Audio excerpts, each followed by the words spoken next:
मुस्लिम personal law board की कल एक अहम बैठक थी जिसमें सभी सदस्य मौजूद थे और खालिद रशीद फिरंगी मेली भी इस समय हमारे साथ मौजूद थे। कल वो भी वहां पर मौजूद थे। किस तरीके से वहां पर किन टॉपिक की बातें हुई है, 10 अहम बिंदु बताए जा रहे हैं, लेकिन अहम बिंदु कौन कौन से थे?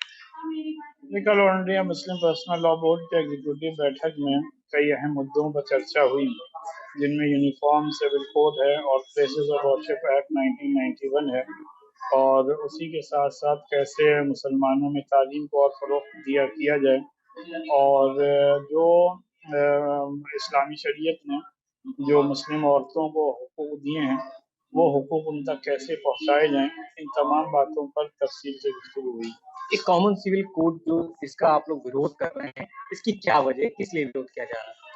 ये कॉमन सिविल कोड की मुखालफत इस वजह से की जा रही है कि हमारे मुल्क के कॉन्स्टिट्यूशन ही ने हम सबको, हर शहरी को ये पूरा हक और इख्तियार दिया है कि हम अपने पसंद के मज़हब पर अमल कर सकते हैं, और इसी मुल्क के कानून ने तमाम शहरियों को अपने अपने पर्सनल लॉज पर भी अमल करने की पूरी आज़ादी दी है।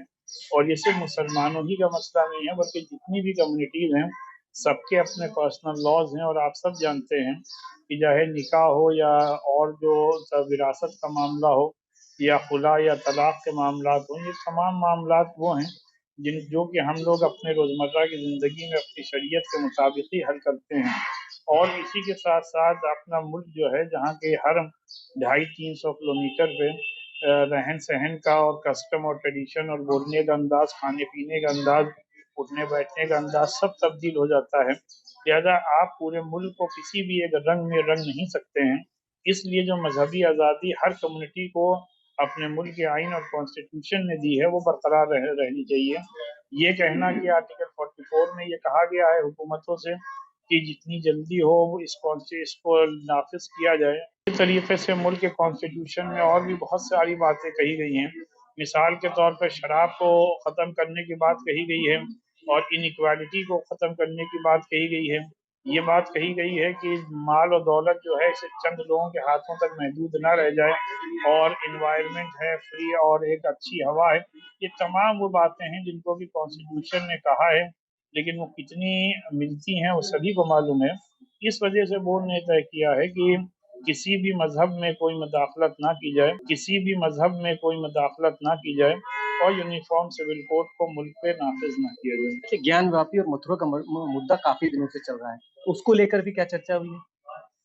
नहीं, इसमें बोर्ड पार्टी नहीं है और इस सिलसिले में तो कोई ऐसी चर्चा नहीं हुई है, लेकिन हाँ ये ज़रूर कहा गया है कि जो प्लेसेस ऑफ वर्शिप एक्ट 1991 है, जिसको कि हुकूमत ने खुद बनाया और पार्लियामेंट से पास हुआ, और बाबरी मस्जिद के जजमेंट ने ऑनरेबल सुप्रीम कोर्ट ने उस पर और उसको ताकत और क़ुव्वत फराहम की है, तो लिहाजा वो बरकरार रहना चाहिए, उस पर अमल होना चाहिए। वरना तो आए दिन कोई ना कोई मजहबी मकाम के पर सवाल उठते रहेंगे और हम लोग कोर्ट के ऐसी चक्कर लगाते रहेंगे।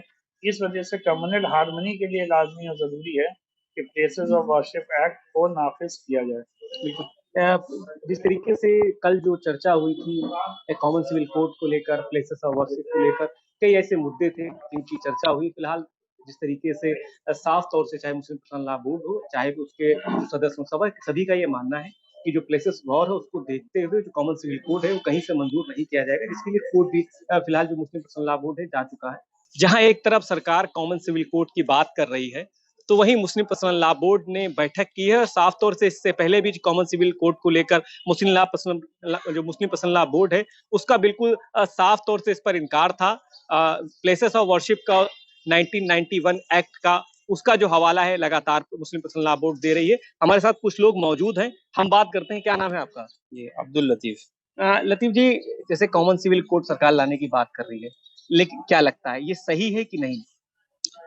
सरकार जो भी कॉमन सिविल कोड लाना चाह रही है और ये दुरुस्त नहीं है। पहले तो लॉ कमीशन ने इससे पहले भी कह दिया कि common civil code, uniform civil code की ज़रूरत नहीं है।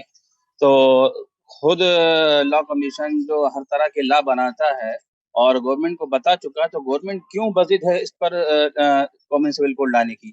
और हिंदुस्तान में मुख्तलिफ कम्युनिटी हैं और अलग-अलग मज़हब और अलग-अलग अक़ीदे के लोग रहते हैं, और बहुत से लोग ऐसे कम्युनिटी में हैं जहाँ पर घरों में बैठकर कर लेते हैं, पंचायतों में कर लेते हैं, अपनी बिरादरियों में कर लेते हैं और बहुत ऐसी संस्थाएँ हैं इस्लामिक जो दारुल क़ज़ा के नाम से हैं। खुद all India Muslim personal law board Hindustan का एक बहुत बड़ा प्लेटफ़ॉर्म है।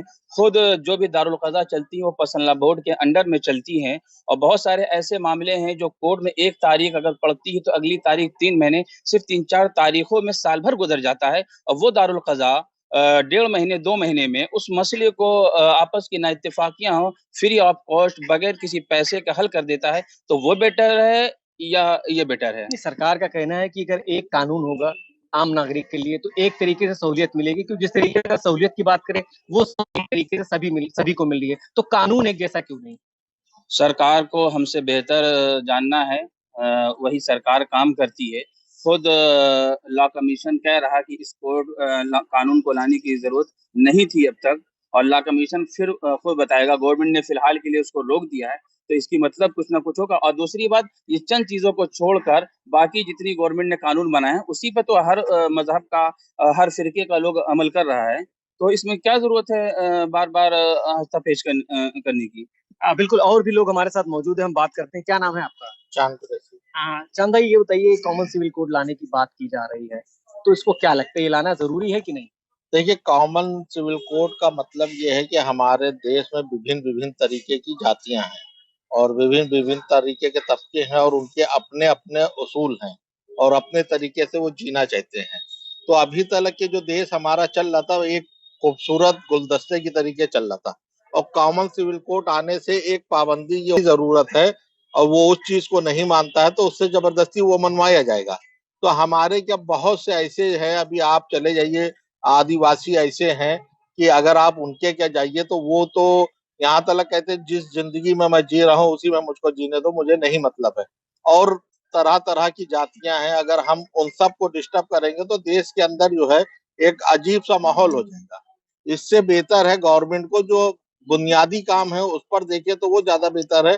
कॉमन सिविल कोड की कोई आवश्यकता नहीं है। तो आप इसका सपोर्ट नहीं करते हैं कि अगर सरकार लाना चाहे, क्योंकि सरकार का देखिए जो तथ्य वो साफ कहना है कि एक तरीके का कानून होगा, सभी के ऊपर लागू होगा, क्योंकि जिस तरीके से अगर सहूलियत की बात करें, सबकी सहूलियत एक जैसी पूरी की जा रही है, तो कॉमन सिविल कोड से इनकार क्यों?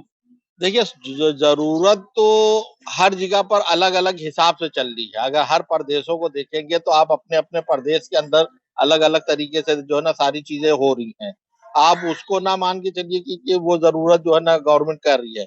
जिस हिसाब पर जिस जगह पर जो ज़रूरत है वहाँ पर उस चीज़ की ज़रूरत है। अगर एक कानून ले आएँगे और किसी को कोई चीज़ नहीं पसंद है, तो क्या उस चीज़ पर ऐसी बहुत सी ऐसी चीज़ें हैं जो कुछ प्रदेशों में बैंड हैं और कुछ प्रदेशों में खुली हुई हैं। तो अगर वो जो चीज़ बैंड है और उसको अगर दूसरे प्रदेश में ज़रूरत है, तो वो लोग क्या करेंगे बेचारे? यानी कि आप इसके सपोर्ट में नहीं हैं। नहीं, ये तो जो है ना कोई वो नहीं है। अभी तक जो देश चल रहा हम लोग खुशहाल है उसमें कोई अल्लाह का शुक्र है कोई दिक्कत नहीं है और इसी तरीके से अगर चले तो प्रधान जी से गुज़ारिश है मेरी मोदी जी से कि इसी पे रहे तो ज़्यादा बेहतर है। कुछ लोग और भी हमारे साथ मौजूद हैं, हम उनसे बात करते हैं। क्या नाम है आपका? जी, आरिफ किदवई। आरिफ भाई, कॉमन सिविल कोड की बात चल रही है। फिलहाल इस पर अगर बात करें हम, तो मुस्लिम पर्सनल लॉ बोर्ड कोर्ट जा चुका है। जी, जी। अ और अभी इस पर रोक भी लगी है। जी। लेकिन अगर आता है, तो किस तरीके से, क्या इसके सपोर्ट में है या आप विरोध करते हैं और क्यों? देखिए, हम लोग तो पहली बात तो ये है कि हम लोग मुस्लिम पर्सनल लॉ बोर्ड के साथ ही रहेंगे। जो भी उनका डिसीज़न होगा हम उनके लिए जो सही है वही हम करेंगे। और रही बात देखिए इस्लाम किसी के मानने ना मानने से नहीं होता, इस्लाम अपना आप में धर्म है, वो अपने हिसाब से ही चलता है। जो उनका क्राइटेरिया उसी हिसाब से चलेगा। ये नहीं कि आप कुछ कह दो तो वैसा चलेगा। तो इस्लाम धर्म जो जो हमारा है, हमारा दीन है, हम अपने हिसाब से ही उसको फ़ॉलो करेंगे और मानेंगे।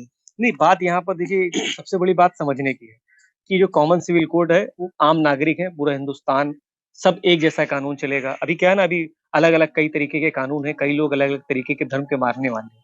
लेकिन जब कॉमन सिविल कोड मान लीजिए जिस तरीके से अगर कभी आता है, तो एक जैसा होगा, क्योंकि अगर सहूलियत की बात करें, ज़रूरतों की बात करें, तो सरकार सबकी पूरी कर रही है, एक जैसी पूरी कर रही है। तो अलग-अलग धर्म के अलग-अलग जो जिस तरीके से कोड चल रहे हैं, वो क्यों? देखिए, हमारा धर्म है तो हम फ्रीडम है कि हम जैसे चाहेंगे अपने धर्म को मानेंगे, किसी को रोक थोड़ी ना लगी है। कोई नमाज़ पढ़ेगा, कोई पूजा करेगा, कोई क्रिश्चियनिटी अपनाएगा, कोई बौद्धिस्ट अपना रहा है, सब लोग अपना फ्री हैं। जिसको जो मन होगा वो मानेगा ये फ्रीडम कंट्री है, यहाँ पे डेमोक्रेटिक लागू है। आप किसी पे थुपवा नहीं सकते कि नहीं आप मुसलमान ही बनो या आप हिंदू ही बनो, आप ऐसा नहीं कर सकते हैं। अगर ये आएगा तो बिल्कुल विरोध करेंगे, इस तरह से कोई कानून आएगा तो। नहीं, साफ तौर से देखिए उनका कहना है कि मान लीजिए कि जिस तरीके से चाहे शादी हो, जैसे कि मुस्लिम में 3 शादी जायज़ होती है, 4 शादी कर सकते हैं। तलाक का मामला हो तो तलाक इस तरीके से है। लेकिन जब कॉमन सिविल कोड लागू हो जाएगा, तो शादी भी एक तरीके से होगी, तलाक भी एक तरीके से होगा, जो वसीयत होती है उसके भी तरीके बदल जाएँगे। मतलब सारी चीज़ें क्या है ना कि सब एक जैसी होंगी। देखिए, इस्लाम धर्म जो है किसी से बायस नहीं है, वो अपना हिसाब जैसे चलता है, शरिया कानून वैसे ही चलेगा और इसमें जो फैसला हमारा क्या कहते हैं मुस्लिम पर्सनल लॉ बोर्ड लेगा, हम उसके साथ हैं। अगर हमें मेरा तरीके से अपने धर्म को मानने में कोई दिक्कत आएगी, तो हम उसका विरोध करेंगे। कोई अब आदमी बिल्कुल आम नागरिक की बात करें, चाहे मुस्लिम पर्सनल लॉ बोर्ड की बात करें, सभी इस कानून के विरोध में खड़े हैं। फिलहाल साफ तौर से बता दें कि जो मीटिंग हुई पर्सनल लॉ बोर्ड की, उसमें भी सबसे बड़ा मुद्दा कॉमन सिविल कोड को लेकर था। औरतों के मुद्दे भी उठाए गए और भी कई अहम मुद्दे उठाए गए। लेकिन कॉमन सिविल कोड की अगर बात करें तो साफ तौर से चाहे मुस्लिम कम्युनिटी के लोग हों या मुस्लिम पर्सनल लॉ बोर्ड हो, सभी एक पैर पर खड़े हैं और साफ तौर से कहना है कि हम इसका विरोध करते हैं और विरोध करते रहेंगे।